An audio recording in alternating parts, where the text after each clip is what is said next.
खुलुमबाय बड' लेटेस्ट आपडेटआव बयखौबो बरायबाय रादाबखौ फरायदों आं प्रमद खाख्लारिया। गिबि निउसआव दङ आसामनि हमगार्डनि थाखाय गोजोनथाव रादाब। आसाम सरकारा हमगार्डनि दान बान्थाखौ बारायबाय। मैया हमगार्डनि दान बान्थाखौ बांहोनो थाखाय आसाम सरकारा थांखि लाबाय। आसाम सरकारा हमगार्डनि दान बान्थाखौ 23,010 रांसिम बांहोबाय। बे गोजोनथाव रादाबखौ आसाम सरकारा गांसे मिथिसार बिलाइनि गेजेरजों मिथिहोदों। BTRनि हानजाया दिनै सेमिफाइनाल मेचखौ गेलेगोन। ISPL 2022 सिजन 1नि सेमिफाइनालनि मोन्नैबो मेचआ दिनै जागोन।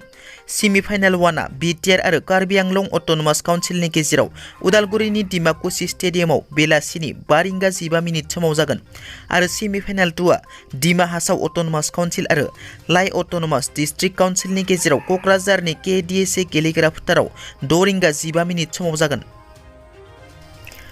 जिउ जोबजासिम जोबथेसालिनि साजा मोननाय NDFBनि सोद्रोमा खरगेश्वर बसुमतारीनि बिसिनो BTR सरकारा न' लुना होनायजों लोगोसे ई-रिक्सा गथायदों। BTC सरकारा तामुलपुर जिल्लानि नावखाता खैरोसार गामिनि थागिबि बारग' NDFBनि सोद्रोमा खरगेश्वर बसुमतारीनि बिसि रोमैश्री बसुमतारी आरो बिथांनि गथ'आ थानो थाखाय न' गैयैखौ नुनानै गंसे पाक्कानि न' लुना होनायजों लोगोसे खरगेश्वर बसुमतारीनि बिसि रोमैश्री बसुमतारीनो न'खर खुंनो थाखाय गंसे ई-रिक्सा बायना होदों। BTC सरकारा लुनानै होनाय न'खौ मैया तामुलपुर बियाबनि MLA जलेन दैमारिया बेखेवनानै होयो।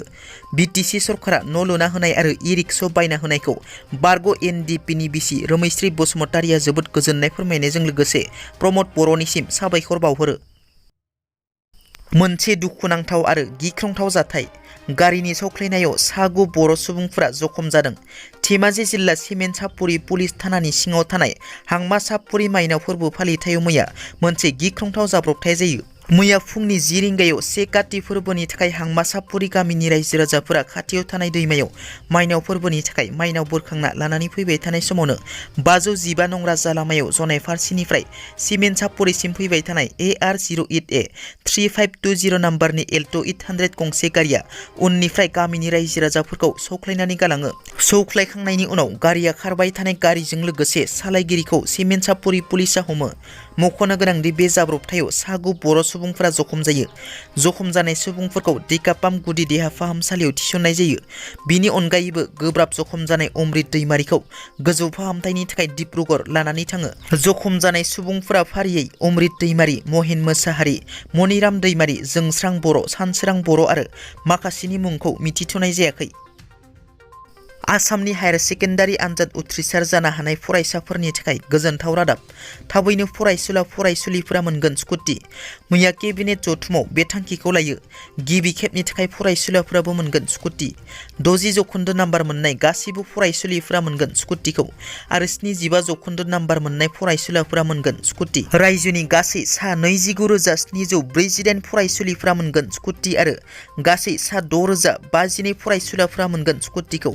फैगौ 30 नबेम्बरनिफ्राय कामरुप मेट्र' बे स्कुटि राननायखौ जागायगोन।